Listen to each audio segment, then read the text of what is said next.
Hello everyone, आज हम लोग कुछ कॉन्सेप्ट डिस्कस करेंगे। ये कॉन्सेप्ट काफ़ी इम्पोर्टेंट रहेंगे, वो इसलिए क्योंकि ऑलरेडी प्रीवियस ईयर एग्ज़ाम में पूछे गए, और दूसरा इसलिए भी क्योंकि ये कॉन्सेप्ट जो हैं बहुत ही अलग हैं, तो समझ में नहीं आता है कि किसने इसकी बात की, क्योंकि ज़्यादा हम लोगों ने नहीं पढ़ा होता है। तो अब इतने इम्पॉर्टेंट कॉन्सेप्ट को हम डिस्कस करने जा रहे हैं, तो आपका भी कर्तव्य है कि बहुत अच्छे से इनको समझें, और हम भी जितना पॉसिबल होगा आपको लर्न कराने की कोशिश करेंगे। तो चलिए शुरू करते हैं। हमारा जो पहला कॉन्सेप्ट हमने यहाँ पे मेंशन किया है वो ये कह रहा है मास्टर साइंस ऑफ सोसाइटी है उसका यूज़ किसने किया। तो अगर हम इसकी बात करें सबसे पहले बात किसने की है, तो सबसे पहले अगर देखा जाए तो इसकी बात अरिस्टोटल ने की थी। लेकिन इसमें और भी जो क्वेश्चन आए हुए थे सोशियोलॉजी के पेपर में, उसमें आंसर कुछ और था। तो हम दोनों ही चीज़ों को जानेंगे। हम देखेंगे सबसे पहले इसकी बात करी किसने, तो वो करते हैं अरिस्टोटल, और उनकी बुक थी पॉलिटिक्स। तो इस बुक में उन्होंने इस वर्ड को इसको यूज़ किया और ये कहा कि जो सोसाइटी है उसका अध्ययन पॉलिटिक्स के माध्यम से, यानी राजनीति के माध्यम से करना चाहिए। लेकिन सोशियोलॉजी में जो ये पूछा गया था मास्टर साइंस ऑफ सोसाइटी को किसने यूज़ किया, तो उसमें ये ऑप्शन नहीं था, उसमें आंसर था राधा कमल मुखर्जी।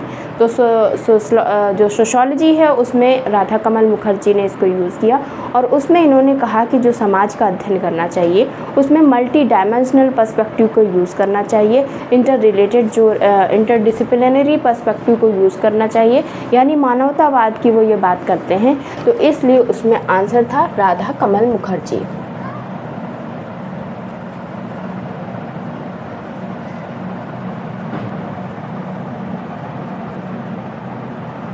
ओके, नेक्स्ट है हमारा डिस्टॉर्टेड कम्युनिकेशन। अनडिस्टॉर्टेड कम्युनिकेशन का मतलब है अविकृत संचार, और इसकी बात कौन करता है, इसकी बात करते हैं हैबरमास। तो ये भी काफ़ी इम्पोर्टेंट है।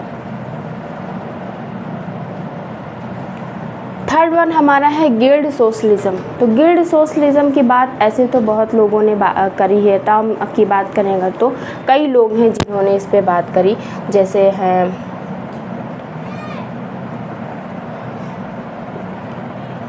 GDH कोल एंड बहुत सारे लोग हैं जिन्होंने इस टर्म को दिया।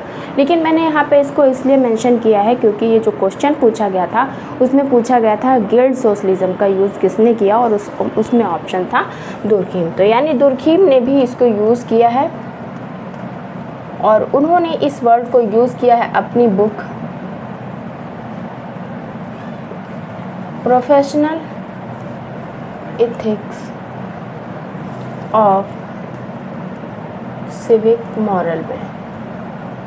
तो यही पूछा गया था कि उन्होंने किस में यूज़ किया है, तो इस बुक में इन्होंने गिल्ड सोशलिज्म वर्ड को यूज़ किया है। तो ये काफ़ी इम्पोर्टेंट हो जाता है क्योंकि बुक में पूछा गया था, और ये भी पता चला कि इस वर्ड को यूज़ इन्होंने भी किया है। फोर्थ वन हमारा है ब्रिकलेज। ब्रिकलेज जो कॉन्सेप्ट है वो किसका है, वो है लेवी स्ट्रॉस का।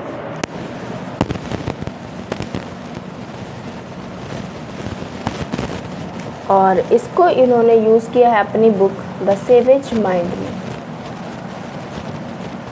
तो इस तरह से आपको ये भी पता चला, नया कॉन्सेप्ट है, अभी तक किसी भी एग्ज़ाम में नहीं पूछा गया है, कहीं भी मैंने नहीं देखा है। आप इसको लर्न कर लेना, आपके लिए काफ़ी नया रहेगा।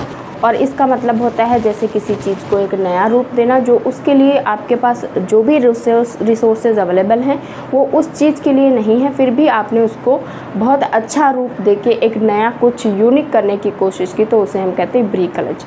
जैसे घर में रहता है ना, हम कुछ कूड़े कबाड़ से कोई अच्छी चीज़ बना दें, कोई पॉट बना दें, या उसका इस्तेमाल ऐसी जगह कर लें जो एकदम नया हो जाता है, यूनिक हो जाता है, तो वो ब्रिकलेज होता है। तो इस तरह से हमने जो भी 4 कॉन्सेप्ट आपके साथ डिस्कस किए वो काफ़ी इंपॉर्टेंट रहेंगे। जैसे कि हम बात करें मास्टर साइंस ऑफ सोसाइटी, तो अरिस्टोटल और राधा कमल मुखर्जी का नाम याद रखना है।